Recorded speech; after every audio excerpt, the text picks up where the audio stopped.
তারিখটি ছিল 10 ফেব্রুয়ারি 1258 খ্রিস্টাব্দ। এই দিন ইসলামের ইতিহাসের এক মর্মান্তিক দিন হিসাবে আখ্যায়িত হয়ে আছে। এই দিন মঙ্গল বাহিনী তৎকালীন মুসলিমদের আব্বাসী খিলাফতের রাজধানী তথা বিশ্বের রাজধানী বাগদাদকে মৃত্যুপুরীতে পরিণত করেছিল।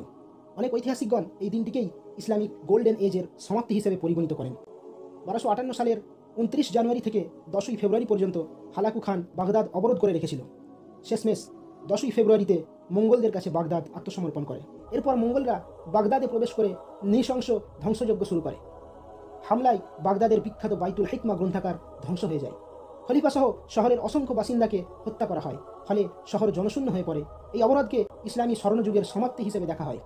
ইবনে খুলদুন বলেন, মুসলমানদের ভান্ডারে থাকা জ্ঞান বিজ্ঞানের বহু কিতাব দাজলা নদীতে নিক্ষেপ করা হয়। 3 দিন ধরে শহরের পথে পথে রক্তের স্রোত প্রবাহিত হয়েছিল এবং টাইগ্রিস নদীর পানি মাইলের পর মাইল রক্তে লাল হয়ে গিয়েছিল।